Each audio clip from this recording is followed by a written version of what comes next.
Hey guys, what's up? Welcome back to today's edition of Intuitive Angling, and really appreciate you guys coming by the channel to watch the video. Always very thankful to have you guys around here. Today, guys, we're going to be talking about May bass fishing. I'm going to go over a couple of elements as far as what the bass do in the month of May, as far as what you need to do to catch them and where you need to look for them at. We're going to do some videos here in a couple of days on the best lures and the worst lures, but I sort of wanted to give you an overview of a little bit of the bass behavior in May, because May is like a really big transition month, and it can be a really tough time to catch fish, or it could be a really easy time to catch fish. So we're going to get in that in today's video. Also, guys, we only got 2 days left in the April sale on my Solar Bat Series RB2 and RB3 series sunglasses. You see here's the RB3 models. If you guys are interested in getting a pair, you can get them at 30% off during the month of April. I'll put the Solar Bat link in the description of this video if you guys would like to get you a pair. I think you guys will really like to have them on. They're really a great piece of equipment to help you catch more fish. Okay, guys, May bass fishing. Overview, what I wanted to talk about here is like the number one key element to remember when you're fishing in May, because there's two sub seasons in May. You've got the first part of May and the last part of May. And I sort of want to talk a little bit about what those fish do based upon what time of the month it is. First of all, for the first half of May, and a lot of this depends on weather patterns and water temperatures, but it's a pretty good foundation to begin with. The first part of May, the first 2 weeks of May, it's been my experience over the year that's some of the time of year that the bass move shallower and bite shallower than any other time of the year. They can be super aggressive. They can be super easy to catch. A lot of it is when these fish get done spawning, both the males and the females, they're hungry. They're, they've depleted their energy sources from either garden fry or laying eggs, and they're ready to feed. And there's about a 2 or 3 week window after those fish get done spawning, after they get done garden fry, where they're very active, very shallow, and they feed very aggressively. Now, normally this takes place within, say, a week to 3 weeks after the spawn.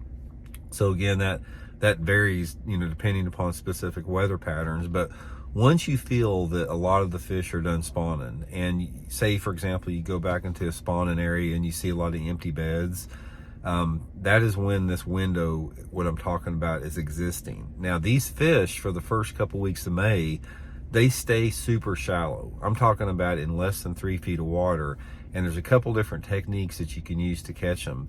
That time of year, probably one of my favorite techniques for catching bass is a floating worm. A floating worm, or even like a fluke or sluggo, some type of a soft plastic jerkbait or worm that you can reel high in the water column, horizontally through the water column, is a great way to catch fish, especially if you've got some fairly clean water. If you got water visibility of over like 3 feet, this is one of my top techniques. That water temperature being mid 60s to around 70 degrees, knowing those fish are done spawning, I'm going to catch them on a fluke or a floating worm or sluggo. It just happens every time. Now, the same is true is if you have a dirtier water lake. Say, for example, you've got an off-color lake with a water visibility, say a foot, maybe 1.5 feet, 2 feet.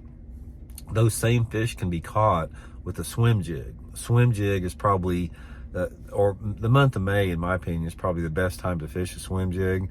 So if you got dirty water, same type of thing. Stay in that real shallow water, stay in those same type of areas that the fish have been spawning in, and just cover water with that swim jig. You can fish it on bare banks, you can fish it around grass, you can fish it around wood, docks, anything that's on the bank. And just like with the floating worm or the sluggo, keep it in sight, keep it high in the water column, and I like to keep it visible for the most part. Another good bait, first part of May, is a small buzz bait. A little 1/4 ounce buzz bait will accomplish the same thing in those situations, as well as a chugger, like a popper. One of my favorite ways to catch bass the first part of May is get on any riprap bank. It doesn't matter if it's between docks or on bridge riprap or dam riprap, little bitty chugger, great way to catch them. And also, one thing that works good that a lot of people don't do anymore is twitching like a little topwater Rapala, like their little Rapala minnows. Month of May, first part of May, is a great time to do that. Get back in those flat spawning type areas, throw that Rapala to the bank and just twitch it along, keep it on the surface, just work it real slow. caught a ton of fish like that. Now, the transition that takes place, in mid to late May is when those fish begin to move out a little bit deeper.